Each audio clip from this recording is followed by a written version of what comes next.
7 days after the devastating floods at Jammu and Kashmir, the situation looks very grim. Several people have lost their lives and security forces are battling all odds to help those stranded in the valley. Even the United Nations has now stepped in, offering assistance in the relief operations.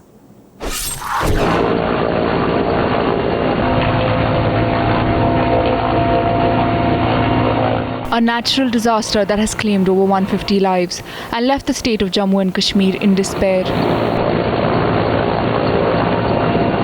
Our crew is on board the Indian Air Force special chopper along with the AOC of the Srinagar Air Station, Air Commodore Balakrishnan. We are trying to see many more rescue efforts as of now, but what the chopper as of now is doing, it is encircling the entire region, the entire Srinagar city, trying to see whether there are more casualties, whether there are old men and women who need medical attention and who could be airlifted, winched immediately for any kind of immediate attention.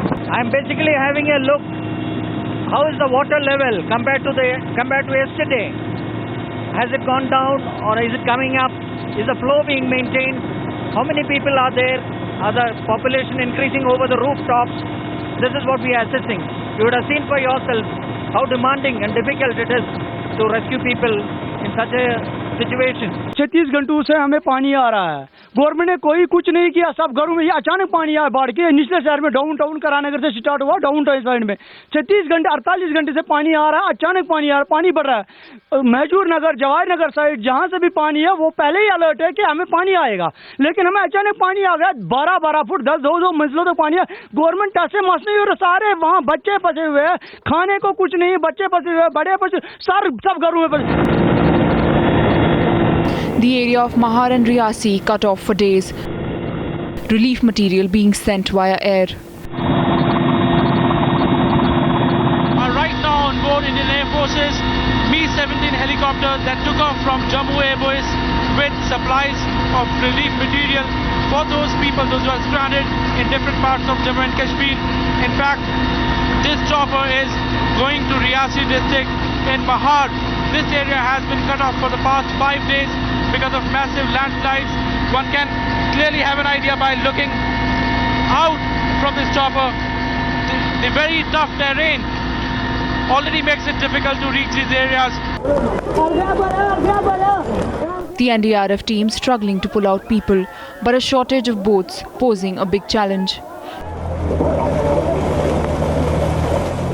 Rescue operations continue in the Srinagar city and so in other areas. Now, as you can see behind me, there are rescue that is happening. NDRF boats are doing the rescue and choppers have also been pressed into service. But as you can see, the water levels continue to be very, very high. There is no help from the central or the state government, security forces, army, anybody from the government. We are getting no help at all. Rains hammering the rescue work at Jammu and Kashmir highway. Uphill task before this vacant official is to reconstruct the road which has been totally damaged by the flash floods and the landslides in this area. We have seen that since morning they are trying their level best to restore the road connectivity which has been badly damaged.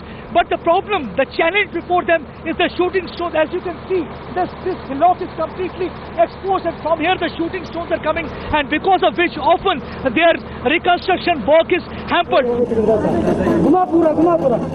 Despite hours of rescue work, the team still unable to reach to the interiors. Right behind me is the Rambagh area, which still remains completely inundated, and temperatures are running extremely high even as the NDRF is trying to launch as many rescue operations as possible. But one can understand that the lifeboats are in short supply. In Barzula, patients stuck at the Bone and Joint Hospital for hours.